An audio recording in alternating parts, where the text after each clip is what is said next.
नमस्कार विद्यार्थियों। आज हम अधिनायक तंत्र के बारे में अध्ययन करेंगे।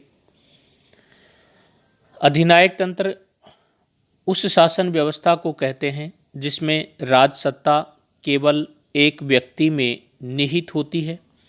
वह व्यक्ति संपूर्ण सत्ताधारी होता है, उसके आदेश ही कानून होते हैं और उसकी समस्त आज्ञाओं का पालन करना नागरिकों का अनिवार्य कर्तव्य होता है। वास्तव में अधिनायक तंत्र से ऐसे स्वेच्छाचारी शासन का बोध होता है जो स्वेच्छाचारी होने के साथ साथ अत्याचारी भी होता है। अधिनायक तंत्र के प्रकार प्रमुख रूप से अधिनायक तंत्र के दो प्रकार हैं, प्राचीन अधिनायक तंत्र और अर्वाचीन अधिनायक तंत्र।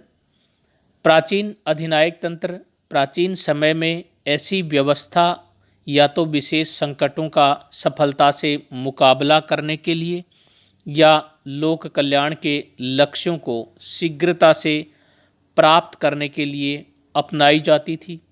रोमन साम्राज्य में संकट के समय वह कानून और व्यवस्था बनाए रखने के लिए कभी कभी विशेष अधिकारियों की नियुक्ति की जाती थी। संकट का सामना करने के लिए इन अधिकारियों को विशिष्ट शक्तियां दी जाती थी और इन्हें अधिनायक कहा जाता था।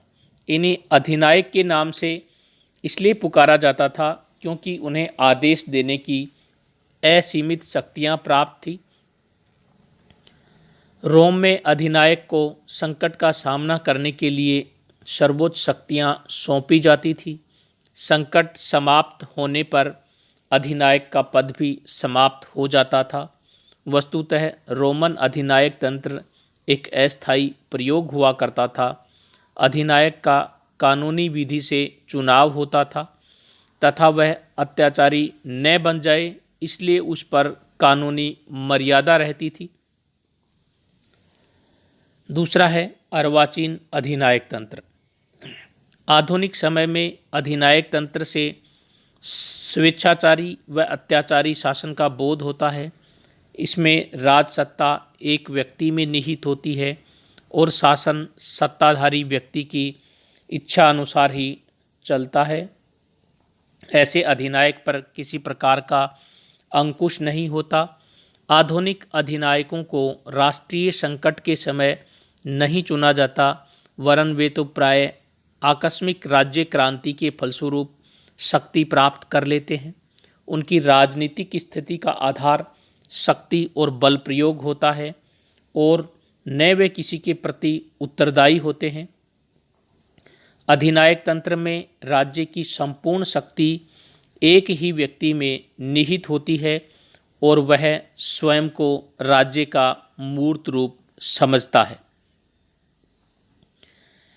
एलेन बाल ने अपने पुस्तक आधुनिक राजनीति और शासन में आधुनिक अधिनायक तंत्र के दो रूप माने हैं। पहला है सर्वाधिकारवादी अधिनायक तंत्र और दूसरा है स्वेच्छाचारी अधिनायक तंत्र। सर्वाधिकारवादी अधिनायक तंत्र मुख्य रूप से 20वीं सदी में आधुनिक औद्योगिक तथा संचार में प्रगति होने के कारण अस्तित्व में आए हैं।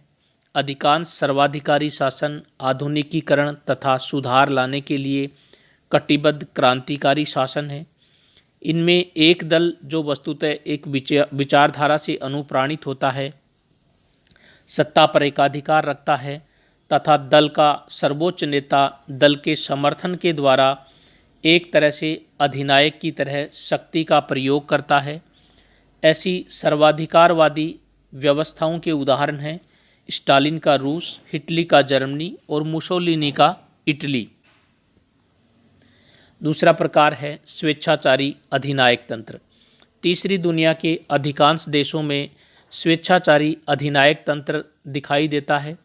स्वेच्छाचारी शासन अस्थायी शासन है जो औद्योगिक तथा आर्थिक विकास के अभाव में प्रस्फुटित हो जाता है। स्वेच्छाचारी शासन तंत्र जो होता है वहाँ मुक्त राजनीतिक प्रतियोगिता पर महत्वपूर्ण पाबंदियां होती हैं।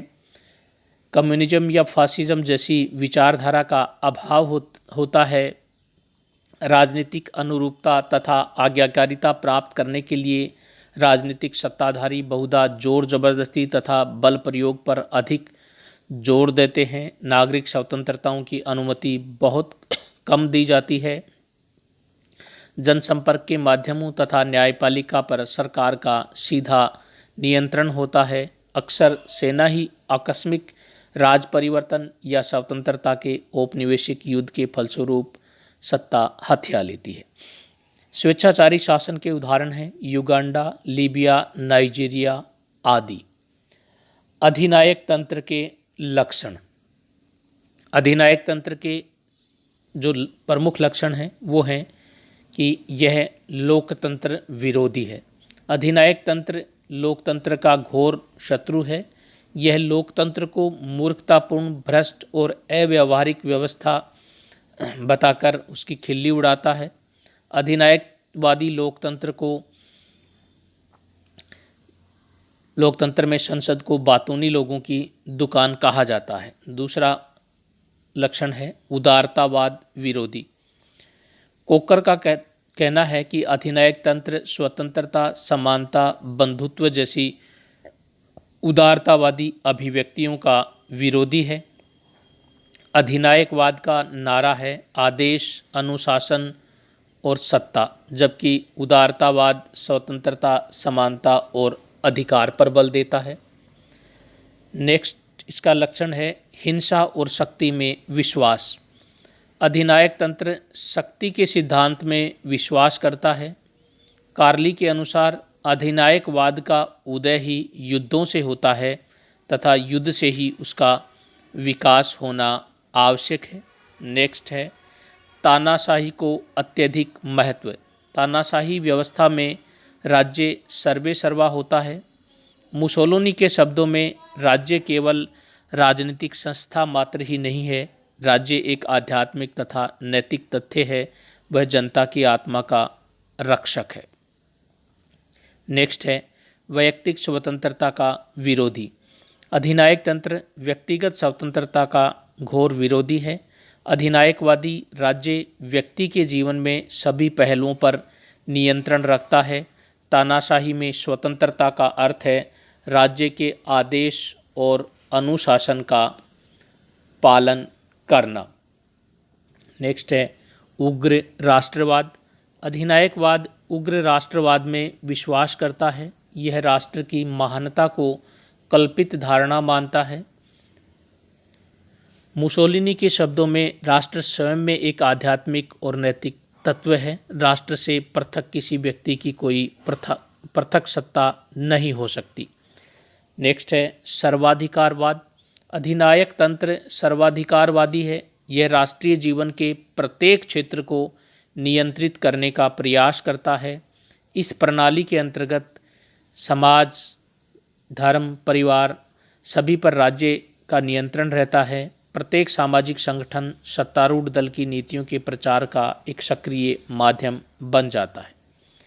एक दलीय शासन। अधिनायक तंत्र एक दलीय व्यवस्था पर आधारित होता है। इसमें एक दल की तानाशाही रहती है। इसके अंतर्गत अन्य राजनीतिक दलों का दमन कर दिया जाता है। दूसरे शब्दों में अधिनायक तंत्र किसी प्रकार का राजनीतिक विरोध सहन नहीं करता है। इस प्रकार से ये कुछ अधिनायक तंत्र के प्रमुख लक्षण हैं। धन्यवाद।